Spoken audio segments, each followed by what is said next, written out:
నా సాలరీ చాలా తక్కువ మేడం, నేను ఎలా సేవ్ చేసుకునేది అని చాలా మంది అడుగుతా ఉంటారు. వెనక నుంచి మనకి ఎప్పుడు ఏదో ఒక ప్రెషర్ ఉంటే మన జర్నీ కొంచెం టఫ్ అవుతుంది. సో ఈక్విటీస్ లో ఇన్వెస్ట్ చేసేది గ్రోత్ కోసం, డెట్ ఫండ్స్ లో ఇన్వెస్ట్ చేసేది స్టెబిలిటీ కోసం, గోల్డ్ అండ్ సిల్వర్ లో ఇన్వెస్ట్ చేసేది బ్యాలెన్స్ కోసం. ఒక చిన్న ప్లాట్ తీసుకున్నప్పుడు నియర్లీ 8 to 10 years పాటు అసలు గ్రోతే లేదు. మీకు అక్కడ ఎక్స్ట్రా ఇన్కమ్ వస్తుంది కదా, ఈ అమౌంట్ మళ్ళీ తీసుకుని వెళ్ళి మీరు ఇన్వెస్ట్మెంట్స్ లోకి కన్వర్ట్ చేసుకోవచ్చు. ఆల్ 3 times మనం ఊహించిన దానికన్నా ఫాస్ట్ గా రికవర్ అయింది. Boring secret to big money. Stop trusting yourself too much. అదేంటది, నన్ను నేను ట్రస్ట్ చేయక ఇంకెవరిని ట్రస్ట్ చేస్తాను అంటారా? చెప్తానండి. మిస్టేక్స్ ని అవాయిడ్ చేయడానికి ఇన్ఫార్మ్డ్ గా ఉండాలి.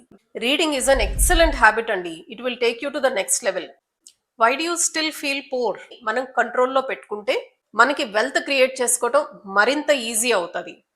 హలో, నన్ను చాలా మంది అడుగుతున్నారండి, జాబ్ మానేసి ఆల్మోస్ట్ 15 years నుంచి ఇప్పుడు నేను ఇంట్లో నుంచి వర్క్ చేస్తున్నా, how did you build what you built అని. నా వీడియోస్ రెగ్యులర్ గా ఫాలో అవుతున్న మీలో కొంతమందికి తెలిసే ఉంటుందండి. ఈ వీడియోస్ లో మనం మాట్లాడుకునే మోస్ట్ ఆఫ్ ద విషయాలు కేవలం బుక్ లో ఉండేవి, బుక్ లో ఉండే ప్రిన్సిపల్సే కాకుండా ప్రాక్టికల్ లైఫ్ లో నాకు ఉపయోగపడే విషయాలు. ఎలాంటి స్టెప్స్ తీసుకోవటం వల్ల మనం ఫైనాన్షియల్ ఫ్రీడమ్ అచీవ్ చేయగలం, వెల్త్ మైండ్ సెట్ ఎలా బిల్డ్ చేసుకోగలం, ఇలాంటి విషయాలని నా లైఫ్ ఎక్స్పీరియన్సెస్ లో నుంచే నేను మాట్లాడతాను. మీకు ఒక ఫ్యాక్ట్ నేను చెప్తానండి. నేను వర్క్ చేసేటప్పుడు నాకు కంఫర్టబుల్ శాలరీ ఉన్నా అప్పుడు నాకు ఫైనాన్షియల్ ఫ్రీడమ్ అంటే ఏంటో తెలియదు. అప్పట్లో నాకు పవర్ ఆఫ్ కాంపౌండింగ్ గురించి తెలియదు, మ్యూచువల్ ఫండ్స్ లో ఉన్న బెనిఫిట్ గురించి తెలియదు. జాబ్ ఉంది కదా అని ఓవర్ కాన్ఫిడెన్స్. నేను ట్రూ ఫైనాన్షియల్ ఫ్రీడమ్ గురించి నేర్చుకుంది, యాక్చువల్ గా వెల్త్ బిల్డ్ చేసుకుంది జాబ్ రిజైన్ చేసిన తర్వాతే. ఈ విషయం ఇప్పుడు నేను మీకు ఎందుకు చెప్తున్నానంటే, చాలా మంది నా శాలరీ చాలా తక్కువ మేడం, నేను ఎలా సేవ్ చేసుకునేది అని చాలా మంది అడుగుతా ఉంటారు.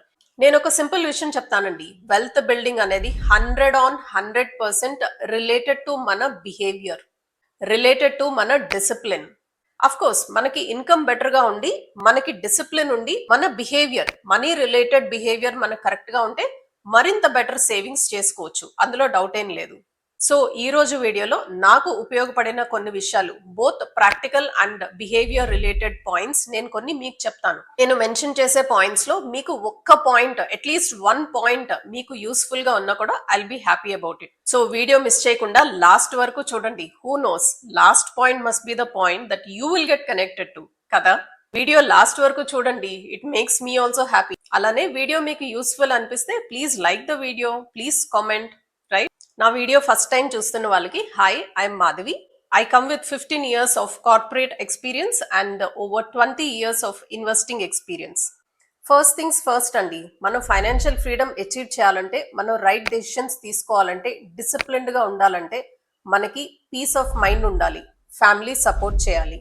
వెనక నుంచి మనకి ఎప్పుడు ఏదో ఒక ప్రెషర్ ఉంటే మన జర్నీ కొంచెం టఫ్ అవుతుంది. నా విషయానికి వస్తే my husband is very supportive. Job resign చేస్తాను అని చెప్పినప్పుడు హీ నెవర్ అబ్జెక్టెడ్. ఇన్వెస్ట్మెంట్స్ చేయాలి అనుకుంటున్నప్పుడు he never came in between. So నేను ఫ్రీగా డెసిషన్స్ తీసుకోగలిగాను. వైల్ ఐ సే దట్, నేను చేసిన ఫస్ట్ మంచి పని అండి ఎసెట్ ఎలొకేషన్. ఎసెట్ ఎలొకేషన్ అంటే ఏంటి? When ever I get money, when ever I have money, చేతిలో డబ్బులు ఉన్నప్పుడు అన్ని తీసుకెళ్లి ఒక ప్లేస్ లో ఇన్వెస్ట్ చేయకుండా దాన్ని డైవర్సిఫై చేసుకోవటం. ఈ డైవర్సిఫై చేసుకోవటం, మనం స్టాక్స్ కొంటున్నాం అనుకోండి, ఒకటే స్టాక్ లో ఒకటే ఫండ్ లో ఇన్వెస్ట్ చేయకుండా దాన్ని డిఫరెంట్ సెక్టర్స్ లో ఇన్వెస్ట్ చేయటం. అలానే మొత్తం అమౌంట్ తీసుకెళ్లి ఓన్లీ ఈక్విటీస్ లో ఇన్వెస్ట్ చేయటమే కాకుండా, కొంత అమౌంట్ ఈక్విటీస్ లో, కొంత అమౌంట్ గోల్డ్ అండ్ సిల్వర్ లో, వీలున్నప్పుడు రియల్ ఎస్టేట్ లో, కొంత అమౌంట్ డెట్ మ్యూచువల్ ఫండ్స్ లో. దీని వల్ల మన పోర్ట్ఫోలియోకి ఒక బ్యాలెన్స్ వస్తుంది. చూడండి, నా ఇన్వెస్ట్మెంట్స్ లో ఈక్విటీస్ లో ఇన్వెస్ట్ చేసేది గ్రోత్ కోసం, డెట్ ఫండ్స్ లో ఇన్వెస్ట్ చేసేది స్టెబిలిటీ కోసం, గోల్డ్ అండ్ సిల్వర్ లో ఇన్వెస్ట్ చేసేది బ్యాలెన్స్ కోసం. అలానే ఎప్పుడు పాసిబిలిటీ ఉంటే అప్పుడు రియల్ ఎస్టేట్ లో కూడా ఇన్వెస్ట్మెంట్స్ చేసుకోవచ్చు. దీనివల్ల మనకు వచ్చే బెనిఫిట్ ఏంటి? చూడండి, ఈచ్ ఎసెట్ క్లాస్ డిఫరెంట్ గా బిహేవ్ చేస్తుంది. Markets can fall. Real estate లో ఒక్కొక్కసారి మనం స్టక్ అవుతాం, బిజినెస్ ఒక్కొక్కసారి స్లో డౌన్ అవుతుంది. కానీ అన్ని ఒకేసారి ఫాల్ అవ్వవు కదా. దానివల్ల మనం పానిక్ అయిపోకుండా ఉంటాం, మన డెసిషన్స్ మనం కరెక్ట్ గా తీసుకోగలుగుతాం. మార్కెట్ ఫాల్ అయినప్పుడు గోల్డ్ బ్యాలెన్స్ తీసుకొస్తుంది, లేదా డెట్ ఫండ్స్ బ్యాలెన్స్ తీసుకొస్తుంది. మార్కెట్ రికవర్ అయినప్పుడు గోల్డ్ కొంచెం కరెక్ట్ అవుతుంది. అట్లానే రియల్ ఎస్టేట్ కానీ బిజినెస్ కానీ అప్స్ అండ్ డౌన్స్ అనేది సహజమే కదా. మన ఎసెట్స్ ని మనం డైవర్సిఫై చేసుకుని మనం డిఫరెంట్ ప్లేసెస్ లో ఇన్వెస్ట్ చేసుకుంటే while we look for returns మనకి సర్వైవల్ అండ్ బ్యాలెన్స్ ఉంటుంది. And the next one, simplify your investments. Initial days లో నేను ఇన్వెస్ట్మెంట్స్ చేసేటప్పుడు చాలా వర్క్ చేసేదాన్ని. ఈ స్టాక్ లో ఇన్వెస్ట్ చేయాలా, ఆ ఫండ్ లో ఇన్వెస్ట్ చేయాలా, ఈ డెసిషన్ తీసుకోవాలా, ఆ డెసిషన్ కరెక్ట్ ఏమో, ఇందులో బెటర్ రిటర్న్స్ వస్తాయేమో, దీని రిటర్న్స్ బాగున్నాయేమో, ఆ కంపెనీ బాగా పర్ఫామ్ చేస్తుందేమో, ఇలా బెస్ట్ డెసిషన్ తీసుకోవాలి అనే ఆరాటంలో కన్ఫ్యూజన్ లో పడేదాన్ని. బికాస్ ఓవర్ థింకింగ్ వల్ల మనకి ఎప్పుడు కన్ఫ్యూజనే ఉంటుంది. నా ఎక్స్పీరియన్స్ లో నేను నేర్చుకున్న విషయం అండి, over a period of time మన రిటర్న్స్ ఎప్పుడు ఒక యావరేజ్ దగ్గర సెటిల్ అవుతాయి.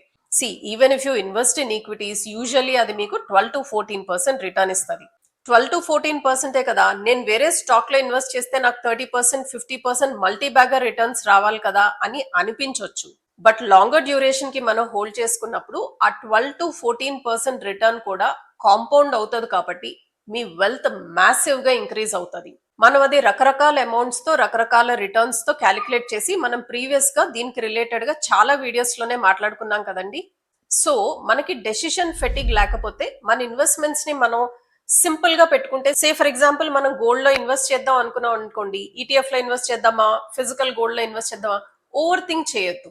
ఎలా అయినా పర్వాలేదు, ఇన్వెస్ట్ చేయండి, మీకు లాంగ్ రన్ లో మీ రిటర్న్ యావరేజ్ అవుతుంది. డెసిషన్స్ సింపుల్ గా ఉండటం వల్ల వచ్చే పెద్ద అడ్వాంటేజ్ అండి, you get enough of time to do other things. చూడండి, ఇప్పుడు నేను రకరకాల ప్లేసెస్ లో ఇన్వెస్ట్మెంట్స్ చేస్తున్నాను, కానీ నేను ప్రతిరోజు డెసిషన్ తీసుకుని ప్రతిరోజు వర్క్ చేయవలసిన అవసరం లేదు కదా. So I have lot of free time. ఆ టైంలో ఇప్పుడు నేను యూట్యూబ్ వీడియోస్ క్రియేట్ చేసుకుంటున్నాను. దీనివల్ల అడ్వాంటేజ్ ఏంటి, మీకున్న ఫ్రీ టైంలో మీ ప్యాషన్ ని మీరు ఫాలో అవ్వగలిగితే, మీరు ప్యాసివ్ ఇన్కమ్ సోర్సెస్ క్రియేట్ చేసుకోగలిగితే మీకు అక్కడ ఎక్స్ట్రా ఇన్కమ్ వస్తుంది కదా. ఈ అమౌంట్ మళ్ళీ తీసుకుని వెళ్ళి మీరు ఇన్వెస్ట్మెంట్స్ లోకి కన్వర్ట్ చేసుకోవచ్చు కదా. Next important thing, don't panic cell when things slow down. Real estate లో మనం చేసిన ఇన్వెస్ట్మెంట్స్ మూవ్ అవ్వకుండా చాలా స్లోగా ఉన్నప్పుడు, మనం చేసిన ఇన్వెస్ట్మెంట్స్ లో గ్రోత్ లేనప్పుడు మోస్ట్ ఆఫ్ ద టైం మనం పానిక్ అయిపోతాం. దానికి తోడు ఈక్విటీ మార్కెట్స్ లాంటి దాంట్లో అయితే మనం వినే న్యూస్ ఛానల్స్ లో వచ్చే headlines, breaking news, market crash అయిపోతుందని, ఎన్ఎస్సి బిఎస్సి కొలాప్స్ అయిపోతుందని, ఇలా బ్రేకింగ్ న్యూస్ల మీద బ్రేకింగ్ న్యూస్లు వస్తాయి. దానికి మనం పానిక్ అయిపోతాం. ఆ టైంలో మన ఫియర్ మనకి లాజికల్ గా అనిపిస్తుందండి. సెల్ చేసేయటమే కరెక్ట్ పద్ధతి, ఇది సేఫెస్ట్ మెథడ్ అని మనం అనుకుంటాం. But I will tell you the truth అండి. ఇనీషియల్ డేస్ లో నేను ఇండివిజువల్ స్టాక్స్ కొనేటప్పుడు, స్టాక్ కరెక్ట్ అయినప్పుడు, ప్రైస్ పడినప్పుడు నేను స్టాక్ మంచి ప్రైస్ లోనే అమ్మేసేదాన్ని. You know I told my husband many times, నేను టైంకి స్టాక్ అమ్మేసి నా ప్రాఫిట్ నేను బుక్ చేసుకున్నాను అని నేను చాలా స్మార్ట్ గా ఫీల్ అయిపోయేదాన్ని. ఈవెన్చువల్ గా నేను రిలైజ్ అయిన విషయం ఏంటంటే, మార్కెట్ ఫాల్ అయింది కరెక్టే, తీసుకున్న స్టాక్ లో ప్రైస్ కరెక్షన్ వచ్చింది కరెక్టే, కానీ అలా ఎగ్జిట్ అయిపోవటం వల్ల ఆ ప్రైస్ కరెక్ట్ అయ్యి మళ్ళీ అది రేజ్ అయినప్పుడు నేను ఆ ర్యాలీ మిస్ అయిపోయాను. అఫ్ కోర్స్ ఒక్కొక్కసారి మనం రాంగ్ స్టాక్స్ పిక్ చేసుకున్నప్పుడు అది మనం సెల్ చేసి బయట పడిపోవటమే కరెక్ట్. కానీ మంచి స్టాక్స్ లో మనం ఉన్నప్పుడు, మంచి మ్యూచువల్ ఫండ్స్ లో మనం ఉన్నప్పుడు ఇలాంటి క్రాషెస్ కి మనం భయపడకూడదు. చూడండి, నా ఎక్స్పీరియన్స్ లో నేను ఒక 3 మేజర్ క్రాషెస్ చూసానండి.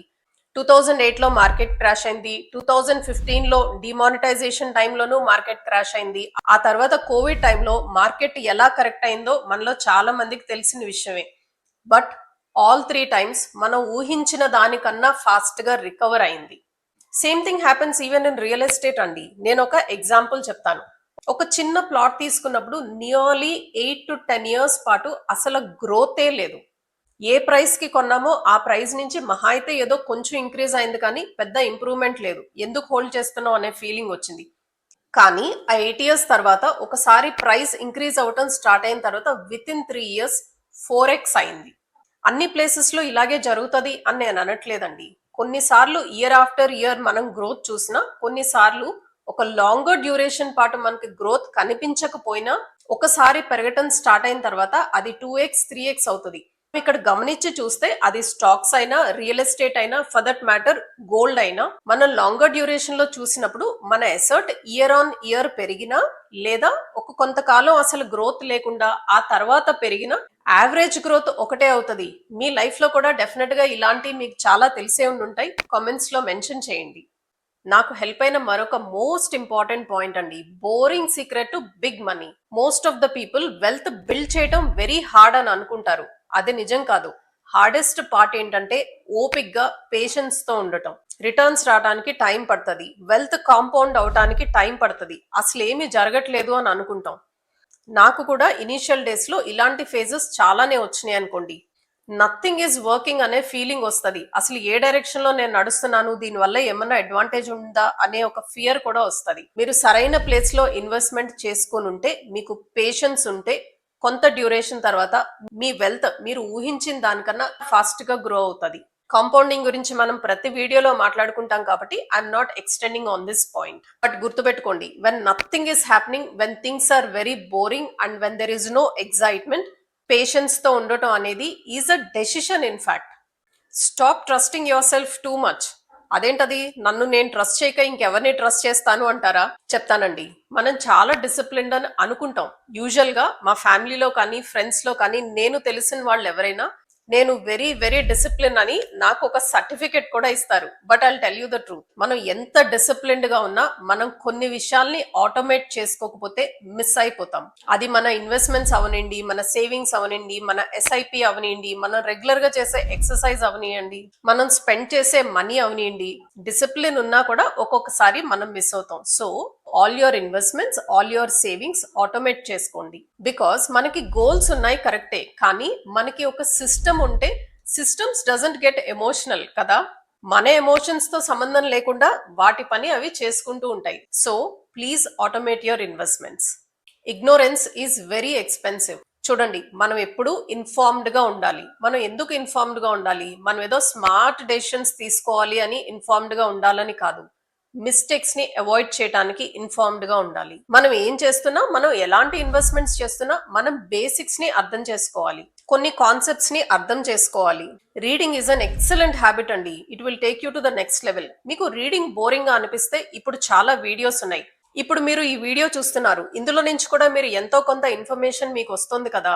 ఇలానే మంచి మంచి పాడ్కాస్ట్లు ఉంటాయి. మీకు చదవటం ఇంట్రెస్టింగ్ గా అనిపించకపోతే యూ కెన్ ఆల్వేస్ లిజన్.